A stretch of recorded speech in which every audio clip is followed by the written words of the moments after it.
কৃতজ্ঞ না করার কি শাস্তি, এটা আমি একটু বর্ণনা করি, একটু মনোযোগ দেন। একদিন সমস্ত সাহাবীরা নবীজির কাছে গেল। খুব মনোযোগ দেন আমার ভাইরা, বাবারা, বন্ধুরা।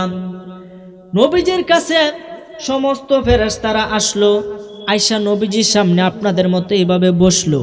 বসার পরে সাহাবীরা বলতাছে, ইয়া রাসূলুল্লাহ, ইয়া হাবিবাল্লাহ, নবী গো, ও মায়ার নবী, দয়ার নবী, নবী গো,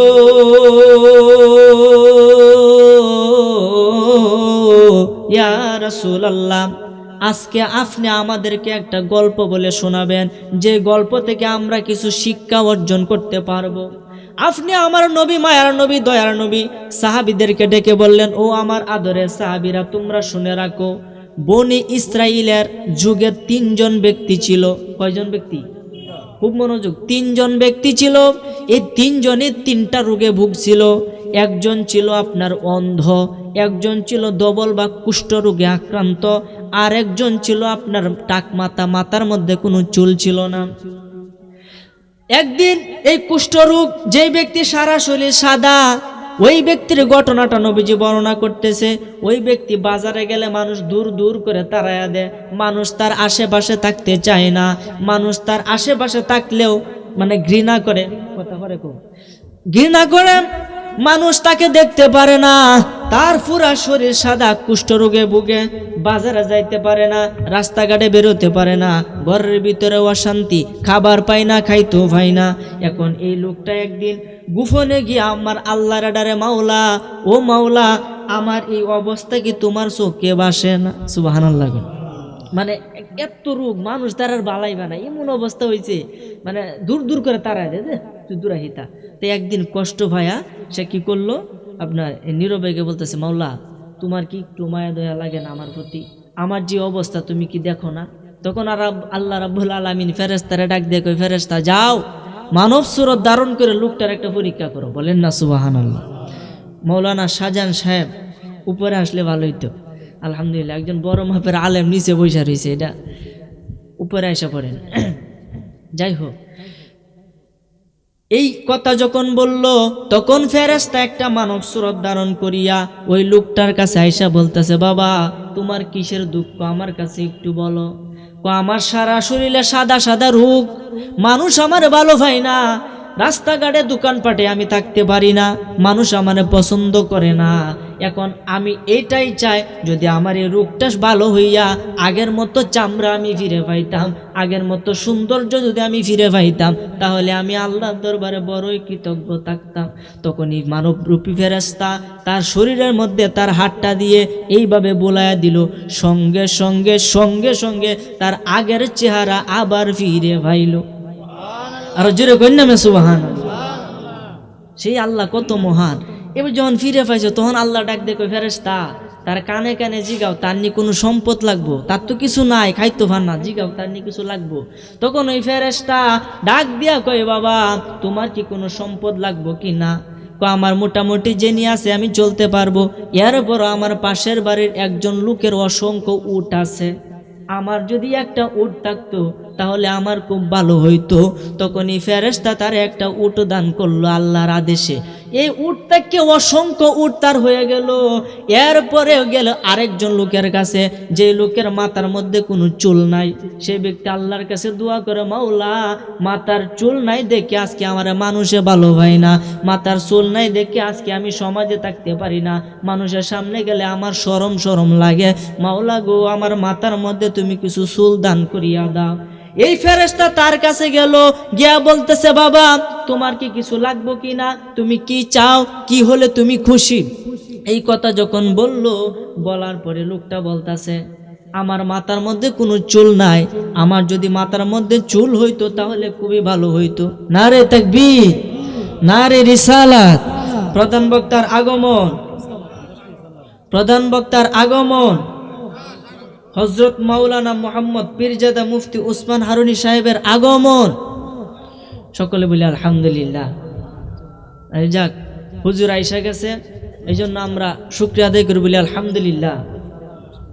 10 মিনিট আজ যাক, হুজুর আসছে, আমার টাইম আর মাত্র 10 মিনিট আছে, বলি আলহামদুলিল্লাহ। এই 10 মিনিটে আমি শেষ করার চেষ্টা করবো ইনশাল্লাহ। আচ্ছা ঠিক আছে, একটু মনোযোগ দেন, কথার লাইনটা আড়াই না যান। এই ফেরেশতা কার কাছে গেছে তখন? যে মাথার মধ্যে চুল নাই, গিয়ে বলতে বাবা তোমার কি কিছু লাগবো? হ্যাঁ, আমার মাথার যদি চুল হইতো তাহলে আমি বড্ড খুশি হইতাম। তখন এই ফেরেশতা তার মাথার মধ্যে হাত বোলায় দিল, সাথে সাথে তার মাথার ভর্তি আগের মতো চুল হয়ে গেল। বলেন না সুবহানাল্লাহ। এইভাবে ওই ফেরেশতা, মানবরূপী ফেরেশতা, সে কি করলো? গেল অন্ধ লোকের কাছে। অন্ধ লোক ডাক দেয়, কই আল্লাহ তুমি আমার সৃষ্টি করছো, তোমার দুনিয়াটা আমি দেখতে পারি নাই, দুই চোখে আমি দেখতে পারি না, রাত কোনটা দিন কোনটা আমার চোখে বাসে না, মাওলা আমার প্রতি কি তোমার একটু মেহেরবানি হয় না? তখন এই ফেরেশতা তার কাছে গেল, গিয়া বলতেছে ভাই তুমি কি চাও? আমার চক্ষু যদি আজকে ফিরে পাইতাম তাহলে আমি বড় খুশি হইতাম। তখনই ফেরেশতা তার চোখের মধ্যে হাত বোলায় দিল, সাথে সাথে তার চক্ষু দুইটা ভালো হইয়া গেল। কিছুদিন পরে আল্লাহ রাব্বুল আলামিন ওই তিনজনকে আবার একটা পরীক্ষা করার জন্য ফেরেশতাকে আবার পাঠাইলেন। আমি খুব সংক্ষিপ্তভাবে বলতেছি রে বাবা। যখন পাঠাইলেন, পাঠানির পরে ওই ফেরেশতা প্রথমে গেল কুষ্ঠ রোগীর কাছে, অর্থাৎ ধবল রোগীর কাছে, সারা শরীর যার সাদা, তার কাছে গেল। সে তখন বালা, অনেক অসংখ্য সম্পত্তির মালিক, তার কাছে গেল। গিয়া একটা জীর্ণ শীর্ণ বেশ ধরলো, একটা ফকিরের বেশ ধরলো, গরিবের বেশ ধরলো। গিয়া বলতেছে বাবা আমি আজকে অনেকদিন যাবৎ কিছু খাই না, আমি তোমার কাছ থেকে আইছি, একটু আল্লাহর রহমতে আমার একটু সাহায্য করো, আল্লাহর নামে একটা উট আমার দান করো। তখন এই লোকটা কো, উটের যে দাম তোমার আমি কেমনে দেই? না দেওয়ান যেত না। একবার আল্লাহর কথা স্মরণ করো, যে আল্লাহ তোমাকে এত বড় রোগ থেকে মুক্তি দান করেছিল এবং অসংখ্য অগণিত উট তোমার দান করছে, সম্পত্তি তোমার দান করছে, সেই আল্লাহ পাকের নামে আমার কিছু দান করো। এই যে সম্পত্তি তুমি দেখতেছো, এই সম্পত্তিগুলো আমার বাবার, আমার মায়ের, আমার পিতৃপুরুষের, এটার হকদার আমি হইছি, তোমারে কেমনে দে? না, কোনো সম্পত্তি পাবে না। এই কথা বলতেই ফেরেশতা বলল, বাবা রে, ও বাবা, তোমার আল্লাহ রাব্বুল আলামিন যে মেহেরবানি করেছিল, আজকে তুমি সেই কৃতজ্ঞতা আদায় করছো না, শুকরিয়া আদায় করছো না, বরং তুমি অস্বীকার করতেছো। আচ্ছা ঠিক আছে। তখন তার জন্য বদদুয়া করে দিল, সাথে সাথে আগের অবস্থায় সে ফিরে গেল, আবার রোগ তারে ঘাওয়াই করলো এবং তার একে একে সমস্ত সম্পত্তি মারা গেল। বলে না নাউজুবিল্লাহ। দ্বিতীয় লোকের কাছে গেছে, সে একই কথা বলতেছে, তার একটা গাবি দিছিল, সে একই কথা বলতেছে, আমার কোনো গাবি আমি দিতে পারবো না। অবশেষে তারটাও ধ্বংস হয়ে গেল। শেষে গেলে অন্ধ লোকের কাছে, তারে একটা ছাগল দিছিল, এই ছাগল থেকে অসংখ্য ছাগল তার হয়ে গেছিল। গিয়া বলতেছে বাবা আমি অনেক দিন যাবৎ কিছু খাই না, একটা যদি ছাগল দিতে আমার খুব উপকার হইতো। তখন বলতেছে ঠিক আছে, তোমার যেটা ইচ্ছা সেটা নিয়ে যাও, আমি একটুও বাধা দিতাম না। সুবহানাল্লাহ। সেই ব্যক্তি কৃতজ্ঞতা পোষণ করলো, আল্লাহ রাব্বুল আলামিন তার সম্পদকে আরো বাড়ায়া দিল, এতে সে সারা জীবন সুখে শান্তিতে বসবাস করলো। বলেন না সুবহানাল্লাহ। সে আল্লাহর ক্ষমতা আছে না নাই? আর জোরে কই না, কে আছে না নাই?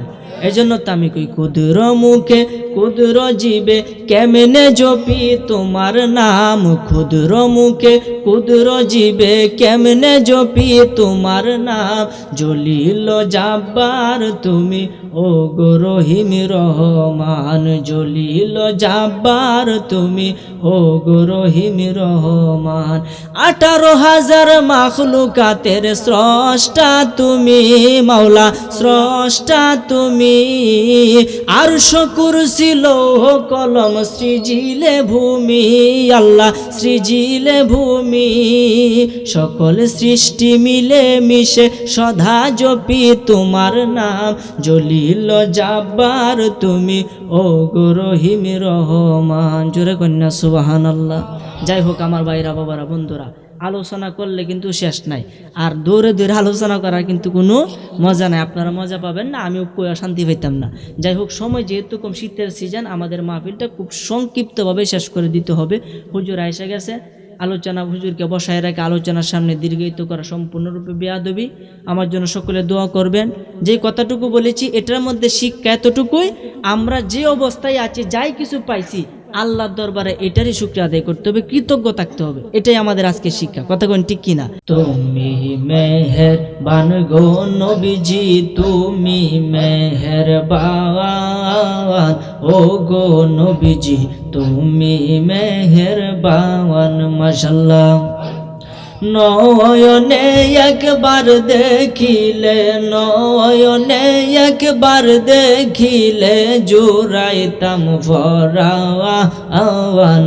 ও গো নবীজি আপনি দয়াবান। মাশাআল্লাহ কত কষ্ট করলে গো নবীজি উহুদের ময়দান, কত কষ্ট করলে গো নবীজি উহুদের ময়দান। মাশাআল্লাহ দওয়ান্ত মুবারক শহীদ করলো, দওয়ান্ত মুবারক শহীদ করলো কাফের বেঈমান।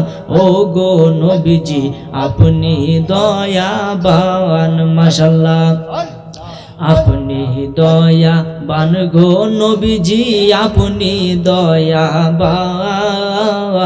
ও গো নবীজি আপনি মেহেরবান। মাশাআল্লাহ আল্লাহ আল্লাহ মারহাবা আল্লাহ আল্লাহ আল্লাহ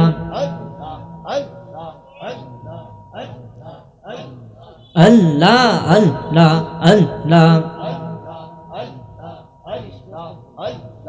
আল্লাহ আল্লাহ আল্লাহ আল্লাহ নবী বিনে দরদি কেউ নাই, আইরে মুমিন ভাই নবী বিনে দরদি কেউ নাই। মাশাআল্লাহ আল্লাহ মাইক করুন আল্লাহ আল্লাহ নবী বিনে বান্ধব কেহ নাই, আইরে মুমিন ভাই নবী বিনে আপনার কেউ নাই। মাশাআল্লাহ বনের অযোগ্য রে চির সতর দরে যে নবীজিকে ছায়া দিত ভাই। মাশাআল্লাহ বনের অযোগ্য রে চির সতর দরে যে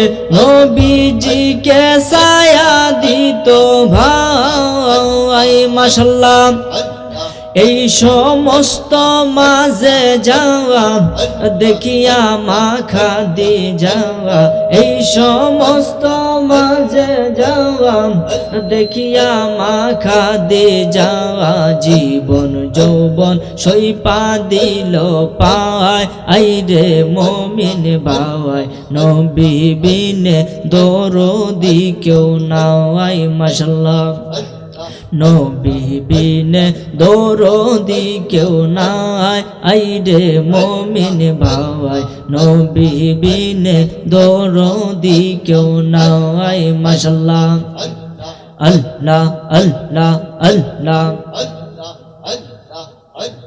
ভাই বোন তোমার প্রিয় স্বজন স্ত্রী পুত্র কন্যা গৌন সবার চাইতে আমার নবীজি আপন। মাশাআল্লাহ নবীজিকে জানের চাইতে বেশি ভালো না বাসিলে, নবীজিকে জানের চাইতে বেশি ভালো না বাসিলে, হাদিসে কয় তাহার ঈমান নাই, আইরে মুমিন ভাই নবী বিনে দরদি কেউ নাই। মাশাআল্লাহ নবী বিনে বান্ধব কেহ নাই, আইরে মুমিন ভাই নবী বিনে দরদি কেউ নাই। মাশাআল্লাহ ইয়া হাবলি উম্মতি কান্দে নবী দরদি, উম্মত সারা নবী কিছুই বুঝে না। মাশাআল্লাহ ইয়া হাবলি উম্মতি কান্দে নবী দরদি, উম্মত ছাড়া নবী কিছুই বুঝে না। মাশাআল্লাহ রহমাতাল লিল আলামিন শাফিয়াল মুজনাবিন কান্দে নবী উম্মতের মায়ায়, আইরে মুমিন ভাই নবী বিনে দরদি কেউ নাই। মাশাআল্লাহ নবী বিনে বান্ধব কেহ নাই, আইরে মুমিন ভাই নবী বিনে দরদি কেউ নাই। মাশাআল্লাহ আল্লাহ আল্লাহ লা ইলাহা ইল্লাল্লাহু মুহাম্মাদুর রাসূলুল্লাহ সাল্লাল্লাহু আলাইহি ওয়াসাল্লাম। সাল্লি আলা সাইয়্যিদিনা মাওলানা মুহাম্মদ ওয়া আলা আলি সাইয়্যিদিনা। নবীর ইশকে এই দুনিয়ায় যাহার দিল বাই কান্দে না, রোজ হাসরে বাই জানা তারা নবীজির শাফায়াত পাবে না। আল্লাহুম্মা জবান খুলে সাইয়্যিদিনা মাওলানা মুহাম্মদ ওয়া আলা আলি সাইয়্যিদিনা। একজন নবী আসিল গো সোনার মদিনায়, একজন নবী আসিল গো সোনার মদিনা। ওরে যার প্রেমেতে মজনু হলো, যার প্রেমেতে মজনু হলো খুদে রব্বানা। একজন নবী আসিল গো সোনার মদিনা, একজন নবী আসিল গো সোনার মদিনা। ওরে যাহার আগো মনের তরে কাবা ঝুঁকে সেজদা করে, যাহার আগো মনের তরে কাবা ঝুঁকে সেজদা করে, তিনি আমার দয়াল নবী শাহে মদিনা। হায় হায় তিনি আমার নূরের নবী শাহে মদিনা। একজন নবী আসিল গো সোনার মদিনা, একজন নবী গো সোনার মদিনা। ওর যারে দেখলে রবি শশী আনন্দে হইত খুশি, যারে দেখলে রবি শশী আনন্দে হইত খুশি। নবীজি না হইলে খুশি আল্লাহ খুশি না, কন্যা নবীজি না হইলে খুশি আল্লাহ খুশি না। একজন নবী আসিল গো সোনার মদিনা, একজন নবী আসিল গো সোনার মদিনা।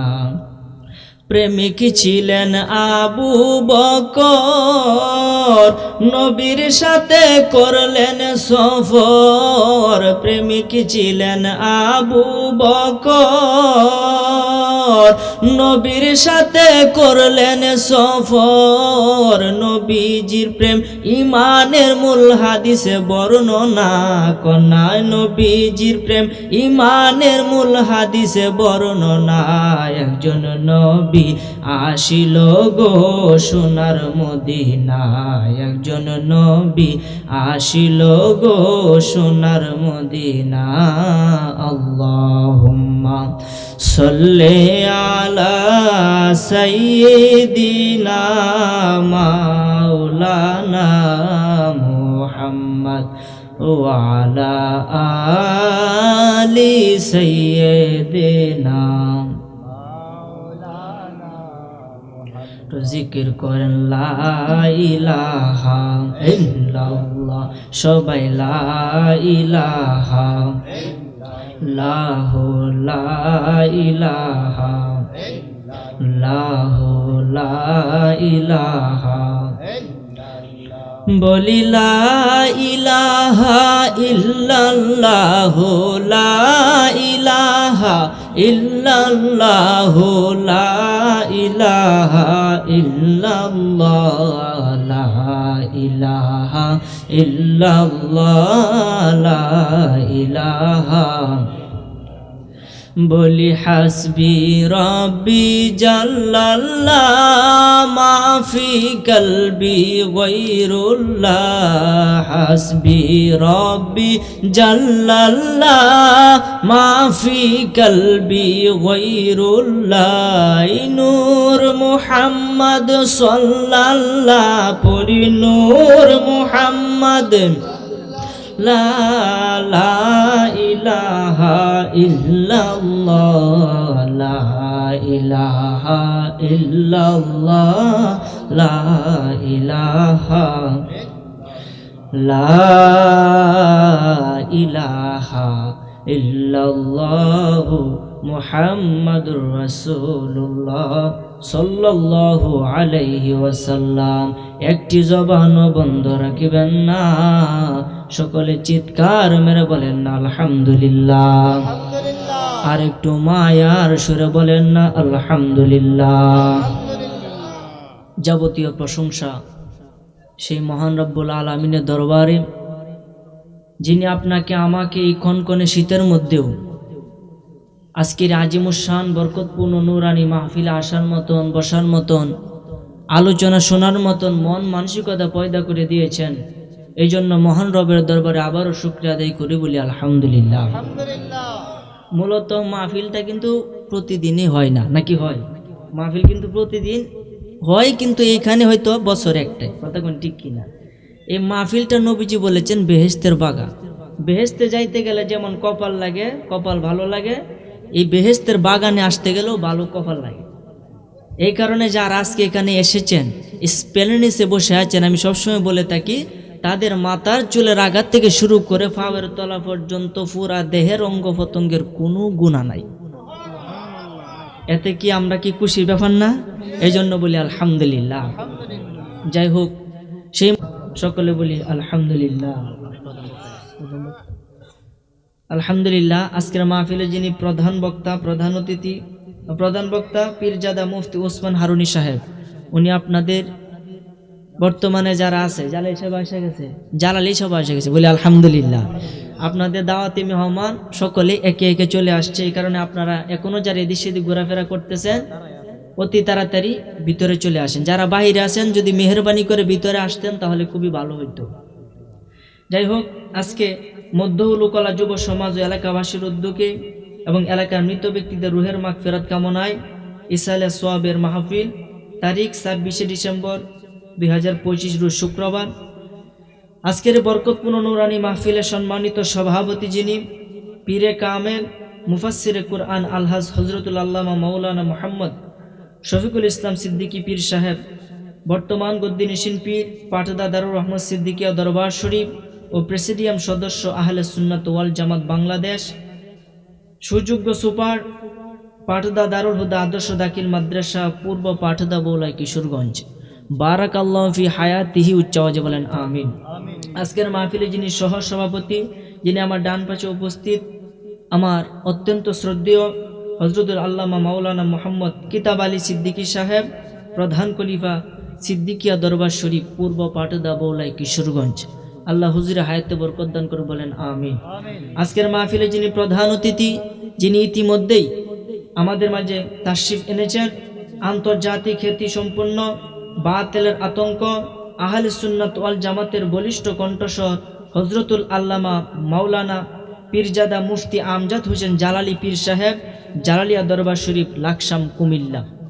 আজকের মাহফিলে যিনি প্রধান বক্তা, সারা বাংলার আলোড়ন সৃষ্টিকারী উদীয়মান তরুণ বক্তা, মিডিয়া ব্যক্তিত্ব হযরত মাওলানা পীরজাদা মুফতি ওসমান হারুনি সাহেব, এবং আজকের মাহফিলে যিনি বিশেষ অতিথি, আমার পূর্বে যিনি আলোচনা করে গিয়েছেন আমার শ্রদ্ধেয় অন্ধ হাফেজ হযরত মাওলানা মুহাম্মদ শামসুল ইসলাম সাহেব, খাদেম গারুয়া পাক দরবার শরীফ।